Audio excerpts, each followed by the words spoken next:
Pak Bayu, mohon maaf menunggu sebentar karena tadi kita tidak enak memotong mereka. Pak Bayu, salam kenal. Apa kabar, sehat Pak Bayu? Alhamdulillah, saya sehat walafiat.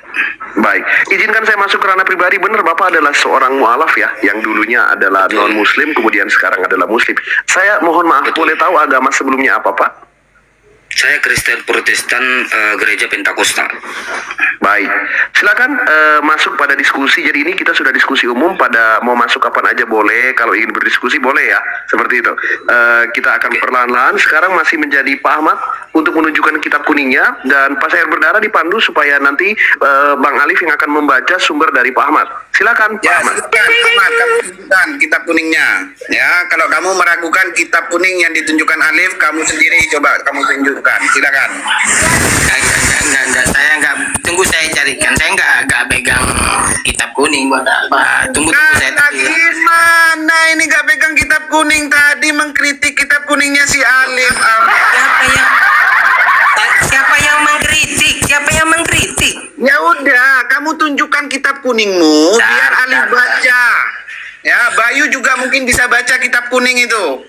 Kita tes juga dia baca kitab kuning lagi. Atau begini, Pak Syair, aku ambil alih sebentar ya, supaya kebijaksanaan. Mungkin Pak Ahmad butuh waktu. Kadang-kadang aku pribadi juga buku-buku fisikakuan, maksudnya buku-buku komikku juga kadang-kadang aku simpannya, aku agak di tempat yang jauh atau yang ini. Mungkin Pak Ahmad, kita kasih waktu ya. Pak Ahmad mungkin sedang mencari atau mempersiapkan kitabnya, boleh Pak Ahmad.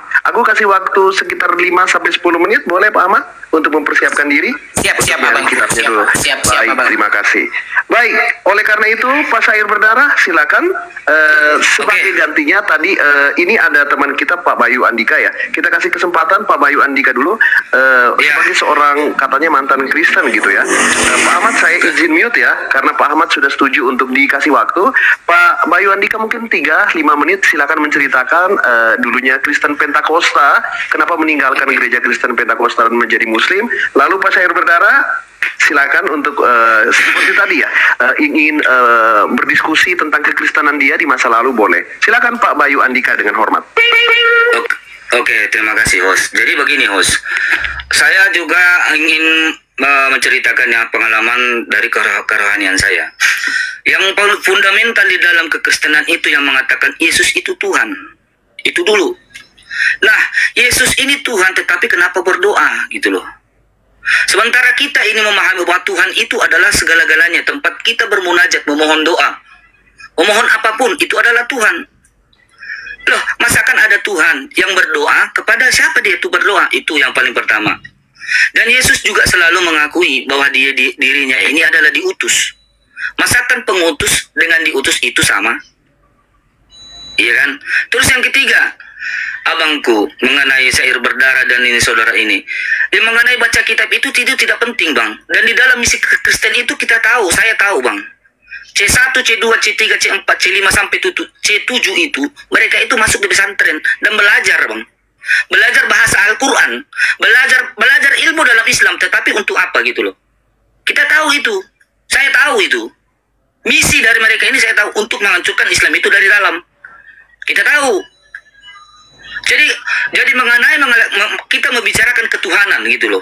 Kita membicarakan ketuhanan ini. Siapa yang Tuhan yang sebenarnya yang layak disembah gitu loh bang. Tidak perlu kita untuk mengetahui bisa membaca ini, bisa membaca itu. Sekarang ini intinya Tuhan yang layak disembah itu siapa? Itu loh. Dan mengenai Bible ini kita harus bisa buktikan loh bang. Bagaimana pembuktiannya? Pertanyaan saya, bisa nggak langsung bertanya kepada saudara Kristen, apalagi kepada murtadin ini? Bagaimana cara Anda bahwa kesaksian Paulus perjalanan ke Damsik adalah suatu kebenaran? Bisa dibuktikan ini? Apakah Anda bisa membuktikan bahwa kesaksian Paulus waktu perjalanan ke Damsik itu adalah suatu kebenaran? Coba. Kalau di Islam itu jelas bang, perintahnya semuanya jelas. Begitu ya. Yang paling fundamental kita harus tahu dulu Tuhan yang layak disembah itu siapa gitu loh bang. Oke, boleh saya masuk? Ya, kamu kan mualaf ya. Pak Syair, sebentar ya. Baik, terima kasih Pak Bayu. atas pertanyaannya, dan yang harus kita pointing adalah mannernya bagus, bertanya dengan sopan santun. Terima kasih. Sembari Pak Ahmad, nick of time, kita akan terus menunggu untuk menyiapkan kitab kuning. Ini mengenai kesaksian Paulus dalam perjalanan di Damsik ya. Teman-teman di bawah sudah ada banyak banget yang minta naik untuk menjawab Bayu. Bersabar sebentar ya teman-teman, nanti akan ada kesempatan ya. Tetapi karena ini adalah permintaan seorang mualaf kepada seorang murtadin, kita menghargai itu. Tapi tetap akan saya naikkan 2 orang speaker inside Kristen dari bawah yang mau bantu jawab, akan saya naikkan. Jadi bersabar teman-teman di bawah ya. Kita se-fair mungkin. Permintaan seorang mualaf terhadap seorang murtadin sudah ada di sini. Nah, ada 2, Syair Berdarah dan Alif.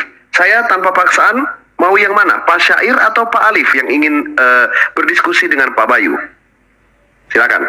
I assume Pak Syair yang udah ready ya. Pak Alif berarti memberikan kesempatan kepada Pak Syair ya. Boleh. Baik. Baik, silakan untuk Pak Syair Berdarah. Oke ya, ini kan Bayu ini kan mualaf gitu kan, ya awalnya Kristen gitu kan. Coba Bayu kamu jelaskan ya, Beresit bara Elohim. Coba kamu jelaskan. Bahasa apa? Kamu membawakan bahasa apa? Bahasa Alkitab lah, Beresit bara Elohim. Coba kamu jelaskan. Beresit bara Elohim. Itu bahasa apa, Bang? Aduh, katanya ngaku Kristen dulunya, tapi Kamu nggak tahu itu menggunakan bahasa apa? Aduh, ini mualaf botol kayak gini nih. Beresin Kamu menggunakan bahasa apa? Jelaskan itu. Itu Kamu ayat menggunakan bahasa Alkitab. apa? Itu Bahasa apa? bahasa Alkitab. Tunjukkan Alkitab yang menggunakan bahasa teks asli, tunjukkan. Oke, Di mana? ya, oke. Mana saya Bibelnya? tunjukkan. Oke, ini nih saya Bibel. tunjukkan ini. Ini saya tunjukkan ini. Tenang, ya. Coba kamu jelaskan kepada saya sekarang ya. Kamu kan mantan ini. Coba kamu baca dan kamu jelaskan ini. Beresin Oh, barang terus. Anda menggunakan bahasa Ibrani kepada seorang mualaf gitu? Lah kan kamu mantan Kristen. Coba kamu gunakan dengan terjemahannya. Nah, jadi umat terjemahan kamu sekarang. Ayo baca ini. Coba baca kamu. Loh. Tidak begitu cara diskusinya, Bang. Katanya kamu mantan Kristen. Coba kamu baca. Saya minta kepada kamu, Syair Berdarah. Baca ini. Bagaimana Kamu baca caramu ini. untuk membuktikan Baca bahwa kesaksian ini. Paulus itu adalah suatu kebenaran? Berikan Kalau kepada kamu kami. memang Kristen ya, kalau kamu memang mantan Kristen, coba baca ini. 1 ayat saja. Coba kamu baca. Loh, Dia membawakan apanya, bahasa Bang? Ibrani. Saya nggak tahu bahasa Ibrani, Bang. Aduh, katanya mantan Kristen tapi gak tahu bahasa Ibrani. Aduh. Oh, begitu. Dasar. Yang penipu di sini siapa? Ya udah, kalau kamu memang mantan Kristen, baca ini. Loh, saya tidak tahu bahasa Ibrani. Nah, katanya kamu mantan Kristen tapi gak tahu bahasa Alkitab. Gimana? Naikkan 10 Kristen di atas, bisa nggak baca bahasa Ibrani? Bisa nggak? Ini baca, Bisa nggak kamu mereka? baca, katanya mantan Kristen kamu. Ayo baca. Coba naikkan Kristen 10 Kalau kamu orang, nggak bisa nggak mereka baca, bahasa Ibrani? Ya, kamu kan Islam, coba kamu baca ini. Coba kamu baca ini. Gitu. Kamu kan mantan, ya, kamu Islam kan? Bismillahirrahmanirrahim. Allahumma alahu. Udah ya? Allahumma baca. ala. Udah saya baca itu udah jelas. Ya, terus baca, terus Apa baca. lagi? Artikan. Saya bisa Artikan baca, juga. Bang. Iya, artikan, Saya bisa coba, baca. Ya, coba baca. Ini diskusinya gimana nih? Hanya untuk membaca doang? Aduh, diskusinya gimana? Ya kita uji kamu mantan Kita Kristen atau diskusi. bukan. Kita diskusi, Bang. Gimana? Katanya mantan Kita Kristen. diskusi. Suruh baca Kita diskusi. Alkitab, nggak tahu baca Alkitab. Gimana kamu?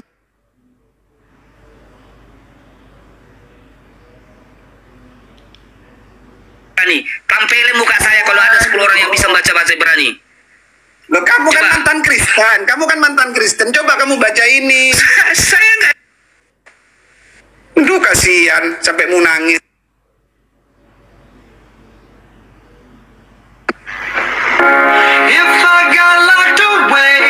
Tarik napas yang dalam. Saya tahu mungkin teman-teman di bawah kecewa, tetapi room ini tidak pernah meng-effort keributan apapun. Tidak ada yang salah dengan Pak Syair Berdarah, tidak ada yang salah dengan Pak Bayu. Tarik napas yang dalam, biar nilai diskusinya didapatkan. Pas air berdarah nanti akan fokus dengan Pak Ahmad ya. Kita kasih kesempatan. Mungkin karena pertanyaan dari Pak Bayu ini sangat esensial ya, mengenai perjalanan Paulus di Damsik.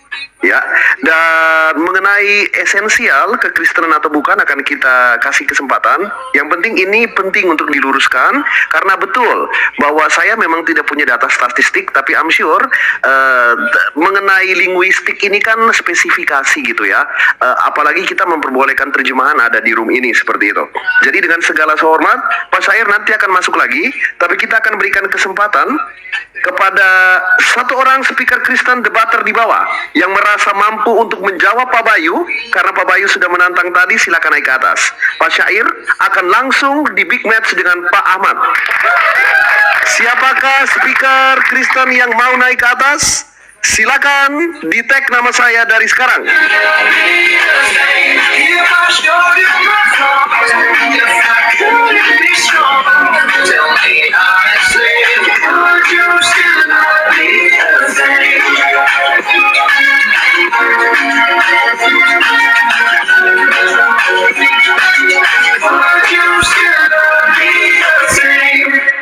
Oke teman-teman, kita akan beri.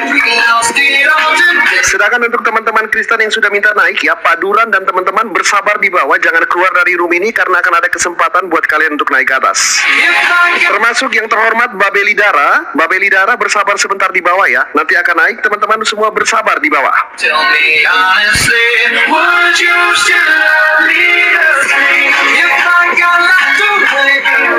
Yang baru bergabung, selamat datang di Superboy Dialektik Room, di mana dialektika dihadirkan dengan suasana yang menyenangkan dan profesional.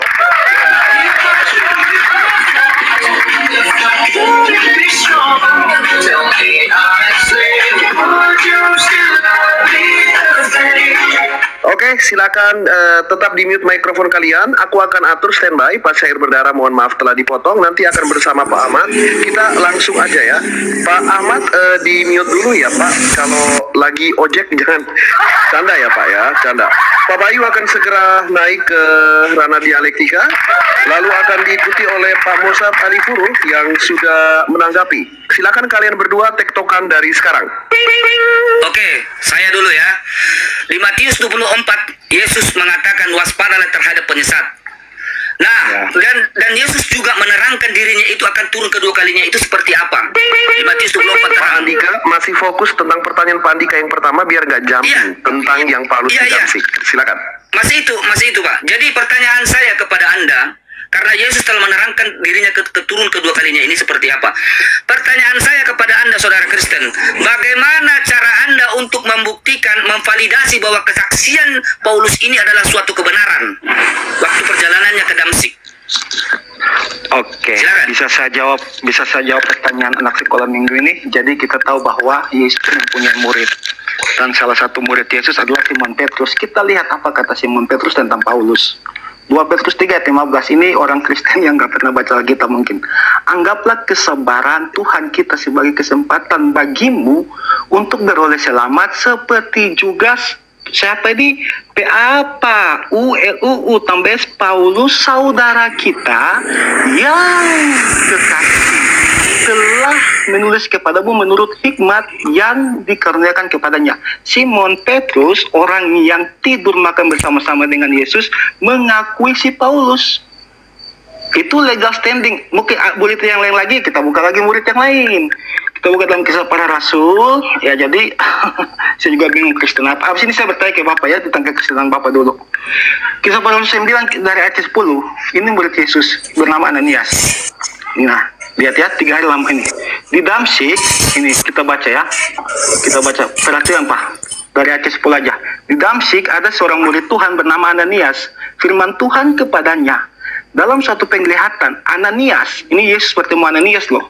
Jawabnya, ini aku ya Tuhan. Firman Tuhan, mari pergilah ke jalan yang bernama jalan lurus, dan carilah di rumah Yudas seorang dari Tarsus yang bernama Saulus. Ia sekarang berdoa. Baca ayat selanjutnya ya. Dan dalam suatu penglihatan ia melihat bahwa seorang bernama Ananias masuk ke dalam dan menumpangkan tangannya ke atasnya supaya ia dapat melihat lagi. Jawab Ananias. Ini Ananias menjawab nih. Jawab Ananias. Tuhan dari banyak orang yang telah ku dengar tentang orang itu. Nah, Ananias sudah setuju nih waktu Tuhan panggil mau memakai Saulus. Betapa banyaknya kejahatan yang dilakukan terhadap orang-orang kudusmu di Yerusalem, tapi apa jawab Tuhan? Kita baca ayat 15, tetapi firman Tuhan kepadanya, pergilah sebab orang ini adalah alat pilihan bagiku untuk memberitakan apa ini? Untuk memberitakan apa? Ini. Namaku kepada bangsa-bangsa lain serta raja-raja dan orang-orang Israel.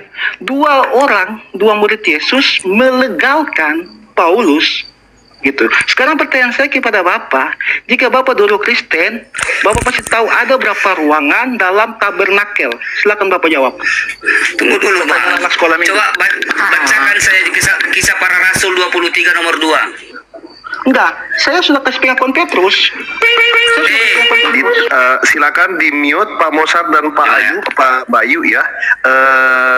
Tadi permintaan Pak Bayu sudah diterima untuk menjelaskan tentang Rasul Paulus dan Damsik. Nah, sekarang supaya fair, Pak Bayu juga boleh untuk menjawab satu pertanyaan dari Pak Mosat sehubungan dengan jumlah ruang pada tabernakel. Silakan. Setelah itu baru kita masuk pada pertanyaan yang kedua demi fair. Silakan. Pertanyaannya dia begini Bapak host ya, begini. Dia itu menjelaskan itu tidak masuk akal, Pak. Dan itu masih saya bisa bantah. Anak sekolah minggu bisa jawab Gitu loh. berapa ruangan dalam tabernakel. Kecuali saya tidak bisa bantah, baru kita lanjut gitu loh, Bang. Oh, Baik, itu nanti akan tetap dibahas secara esensial. Ini kan pertanyaan mendasar tentang kekristenan. Silakan dijawab. Nanti akan ada waktu buat Pak Bayu lagi biar fair 1:1. Lagi cetek di Google itu Pak dia, itu dia lagi cetek di Google itu, lagi cetek di Google. Ya kan lagi cetek di Google. Jadi saya ubah pertanyaan saya. Pertanyaan saya. Obang. Ini anak sekolah minggu jenjang tanggung bisa menjawab. Pertanyaan saya singkat. Ini pertanyaan saya. Apa perbedaan antara tabernakel dalam perjanjian lama dengan tabernakel dalam perjanjian baru? Silakan jawab. Saya tidak pernah belajar tabernakel, Bang. Loh, ini pelajaran anak sekolah minggu. Anda Kristen di mana? Saya tidak pernah belajar masalah tabernakel, Bang. Tabernakel itu apa? Yang saya pelajari itu di dalam Kristen itu, Bang. Yang saya baca, Bang. Itu saya membaca Bible, Bang. Yang Bukan mempelajari tabernakel, inilah. Yang saya pelajari itu membaca Bible. Oke, pengakuan iman Kristen coba Anda hafalkan. Pengakuan lima rasuli lagi kau tanyakan kepada saya. Ketik dulu. Bukan, saya tidak ketik, Bang. Pengakuan iman Konstantinopel. Pengakuan ya. Baik, sebentar saya anulir. Anda kemana-mana. Ya, sebentar Pak Bayu ya. Ada host yang akan memulai ini. Pak Ahmad, tolong jangan dibuka tutup dulu. Pak Mosar, pertanyaannya terlalu banyak, tidak fair untuk Pak Bayu. Jadi satu persatu ya. Ya tenang Pak Bayu, room ini akan se-fair mungkin. Kita akan fokus pada yang paling standar dan yang paling simple. What is tabernacle? Apa itu tabernakel? Silakan Pak Bayu. Satu aja, yang lain kita tolak pertanyaan dari Mosat. Apa sih Mosat ini nanya-nanya banyak pertanyaan? Kamu siapa? Silakan Pak Bayu, fokus pada satu pertanyaan saja. Jelaskan kepada kita secara terperinci berdasarkan pengetahuan kekristenan. Apa itu tabernakel? Silakan Pak. Oke, host. Gini, saya menjawab dengan jujur ya. Saya tidak pernah mempelajari apa itu tabernakel. Karena saya itu jadi jemaat, cukup membaca Bible, Bang. Bergereja, beribadah, tepuk tangan. Dan membaca Bible. Saya harus menjelaskannya apa itu tabernakel, saya tidak tahu. Saya dengan jujur gitu loh. Baik, kejujurannya diterima, silakan di-mute, akan dipertimbangkan. Ini adalah sebuah sikap yang baik ya, menjawab jujur di depan. Terima kasih Pak Bayu, silakan di-mute. Kebijaksanaan akan diambil sesuai dengan peraturan yang tertadi bahwa identitas dari kehidupan sebelumnya, baik itu dari segi keyakinan, keagamaan maupun pengetahuan tentang keagamaan dipertimbangkan demi kejujuran pada diskusi kali ini. Oleh karena itu Pak Bayu, nanti akan ada program ini akan ada selama 1 bulan full dan episode berikutnya itu akan terus berganti. Nanti akan ada sesi langsung ya, mualaf bertanya pada murtadin bertanya pada mualaf boleh. Tetapi berdasarkan aturan pada room malam hari ini, aku salut banget kejujuran kamu menunjukkan kamu berjiwa besar.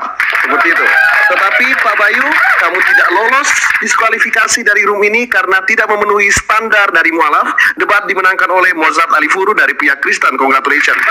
Silakan teman-teman menilai. Saya membuat aturan ini se-fair mungkin ya. Ini juga akan berlaku pada alif atau syair berdarah. Seperti permintaan untuk membuka ayat atau membaca tidak bisa akan saya turunkan. Tetapi sejauh ini 2 orang murtadin di atas bisa memenuhi permintaan. So, everything is fair. Tapi Pak Bayu besok kalau mau naik lagi boleh, silakan. Congratulations untuk Mozart Arifuru.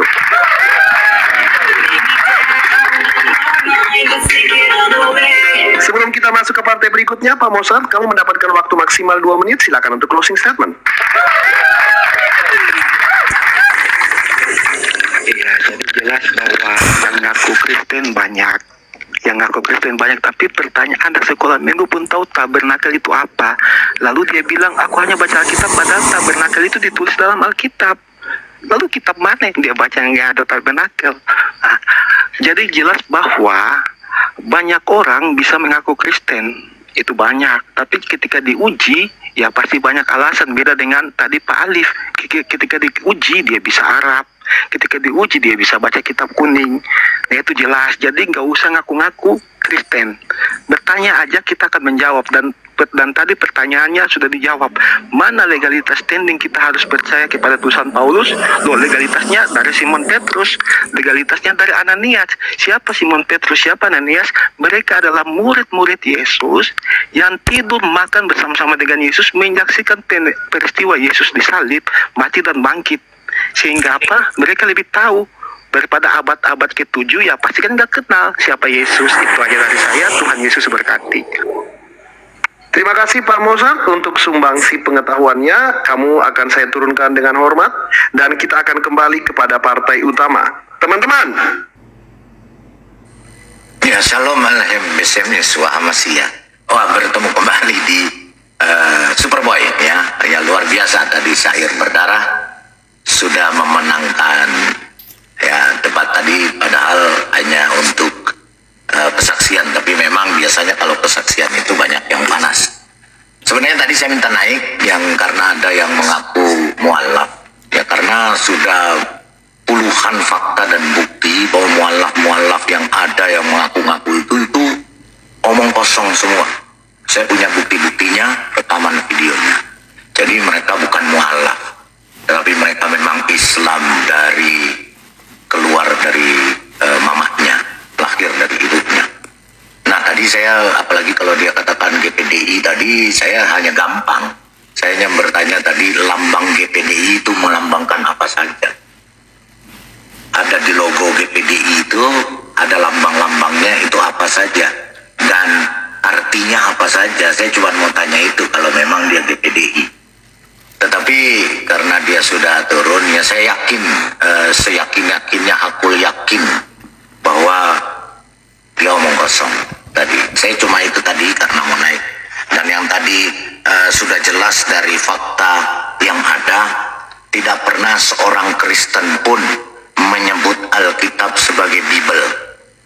Itu saja sudah tolok ukur bahwa dia bukan Kristen. Itu fakta data yang tidak terbantahkan bahwa dia bukan Kristen. Kalau masih ada silakan naik, saya mau tanya. Karena apa? Karena tidak pernah ada seorang pun dari kecil kita diajarkan Bible, kecuali kalau tinggal di Amerika, tinggal di Inggris, itu namanya Bible, bukan Bible. Kalau Bible ada di Indonesia, bimbingan belajar. Ya, tapi itu tadi saya sudah yakinkan bahwa dia bukan mualaf, bukan dari Kristen. Dia sudah Islam dari kecil. Nah, mengenai perdebatan kalau diizinkan nanti ya bolehlah saya ikut ya. Karena ini menyemarakkan bulan Ramadan, maka pertanyaannya pasti tidak keluar dari fakta apa-apa tentang Ramadan itu sendiri. Kalau memang ada yang bisa. Dan kalau ada juga mualaf yang mengatakan mualaf, ya silakan. Ya kalau bagi saya, kalau perlu ya mualaf yang gede-gede itu. Biar kita uji dulu, uji emisi. Benar nggak dia mualaf? Jangan-jangan mukallaf. Ya karena apa? Fakta-fakta sudah ada banyak bahwa semua yang ada, data-data yang saya punya, mu'alaf itu omong kosong semua. Tidak pernah ada. Tadi saya mengambil contoh saja bahwa dia sudah mengatakan Bible itu bukan orang Kristen. Itu bahasa, bukan bahasa Kristen. Sejak dari sekolah minggu kita sudah diajarkan. Tidak. Tapi Alkitab itu sudah sejak dulu. sejak saya kecil sampai tua, ya tidak pernah ada yang berkata Bible. Bible itu adalah bahasa dari sebelah sana. Terima kasih, Tuhan Yesus berkati. Shalom, selamat malam semua. Thank you buat host sudah naikkan saya. Saya cuma mau merefresh tadi yang teman tadi membahas tentang Rasul Paulus. Kalau dia benar-benar seorang Kristen dulunya, sangat disayangkan kalau pernyataannya tadi seperti itu. Apa bukti Rasul Paulus mengenal Kristus? Rasul yang perlu diketahui Rasul Paulus pada saat hidup pun dia masih sejaman dengan para rasul-rasul sebelumnya sudah mengenal Kristus, yang sudah diberikan Roh Kudus di lidah api dalam peristiwa Pentakosta. Jadi kalau dalam pelayanan Rasul Paulus dia salah sedikit pun, melenceng sedikit pun, 1% pun, pasti akan ditentang oleh para rasul sebelumnya. Seperti kata Pak Mozart tadi, Rasul Petrus pasti itu sudah menentang, dan yang lainnya. Jadi kalau dia benar-benar Kristen, sangat disayangkan. Secepat itukah dia menjadi mualaf? Segampang itukah dia mualaf hanya sebatas untuk mengenal Rasul Paulus? Nah gitu, jadi harus tahu dulu latar belakangnya. Kenapa sih Rasul Paulus seperti itu? Apakah dia pada zaman dia cuma sendirian, tidak ada seorang yang bisa membuktikan dia benar apa tidak? Ada yang membuktikan. Rasul-rasul yang lain masih hidup sejaman dengan dia. Gitu, jadi sayang sekali. Saya bilang, ayo belajar lagi mengenal Kristus yang benar. Kalau benar-benar dia seorang Kristen ya. Karena kalau hanya itu pertanyaan dia, sangat disayangkan gitu. Terus itu Pak Syair, selamat Pak Syair sudah menerima Kristus dan sudah memberikan data-data yang valid secara keislaman, paham kekristenan oke. Jadi tetap rendah hati Pak Syair, Tuhan Yesus berkati gitu. Untuk teman-teman semua yang sudah mengenal Kristus, terimalah dia dengan benar. Pahamilah siapa Kristus itu dengan benar. Jangan hanya seperti tadi, hanya berdasarkan Rasul Paulus tapi tidak memahami dengan benar, jadi salah gitu. Ayo cari tahu, gali Alkitab lebih dalam lagi, dari Kejadian sampai dengan Wahyu. Apa itu Allah yang esa? Apa itu Allah yang benar? Siapa itu Allah? Apa itu karya keselamatannya? Kenapa Yesus Kristus memiliki dua natur, pribadinya Allah, kodratnya Allah dan manusia? Itu harus digali. Terus kenapa ada Rasul Paulus? Terus kenapa sebelum Rasul Paulus ada rasul-rasul sebelumnya? Terus kenapa Rasul Paulus pelayanannya begitu kuat, begitu hebat? Sampai di kisah para rasul pun kan ada dikisahkan, salah satu saya lupa di ayat mana. Dia waktu di Antioquia kalau nggak salah, dia ada seorang dari Yudea bertentangan dengan dia mengenai pemahaman tentang Kristus. Tapi di situ dia dibela oleh Rasul Petrus. Jadi selama ada para rasul yang sudah mengenal Kristus lebih dahulu, Rasul Paulus itu kalau salah pasti dijitak itu, pasti dihajar sama para rasul yang sudah diberkati oleh Kristus gitu. Nah, jadi ayo gali lagi Alkitab lebih dalam, pahami Kristus dengan benar, terima dia dengan benar, dan rendah hati dalam menerima dia gitu. Kalau kita tinggi hati sedikit pun pasti tidak akan bisa, tidak akan sampai gitu, karena dia mengajarkan kerendahan hati, ampunan, pertobatan, dan kedamaian gitu. Jadi ya itu. Tuhan Yesus berkati selalu ya. Terima kasih Os.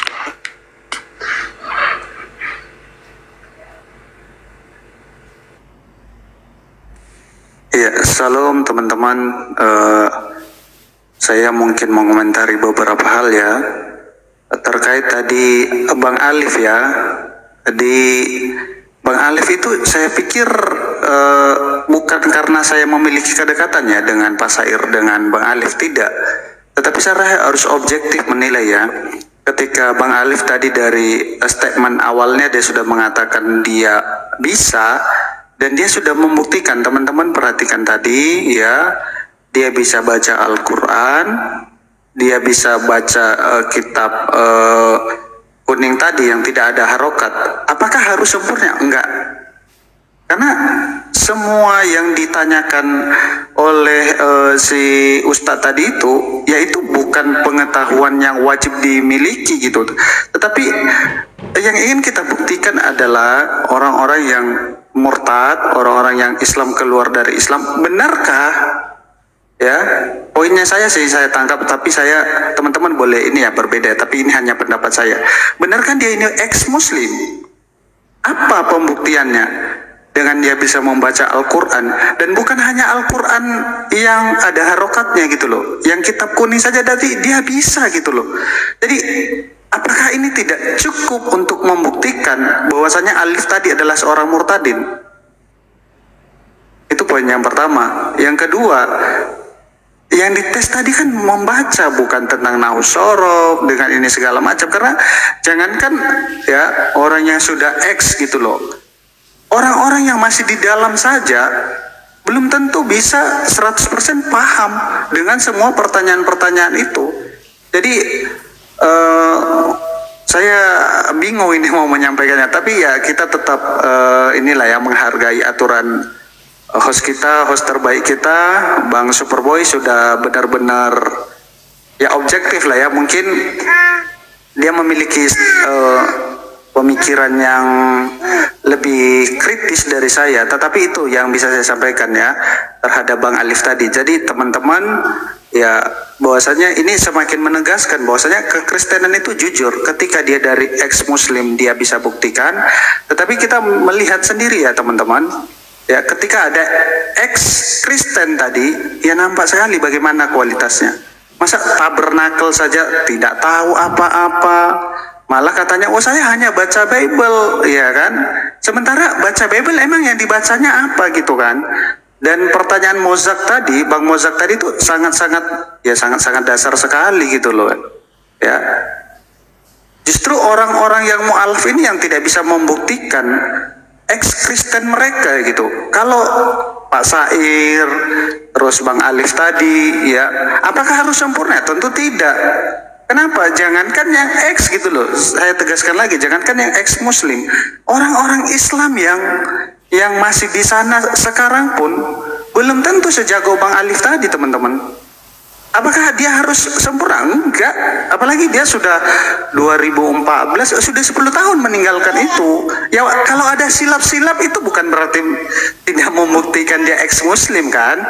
Itu sih poin saya Bang Hos. Intinya ya saya belum tahu apakah Bang Hos ini meragukan ex-Islamnya Bang Alif sehingga diturunkan, atau hanya karena apa tadi ya tes tadi. Kalau meragukan ya itu haknya Bang Hos, tapi kalau tidak meragukan mungkin Bang Hos nanti bisa kasih ini ke kita. Thank you Bang Hos, God bless you.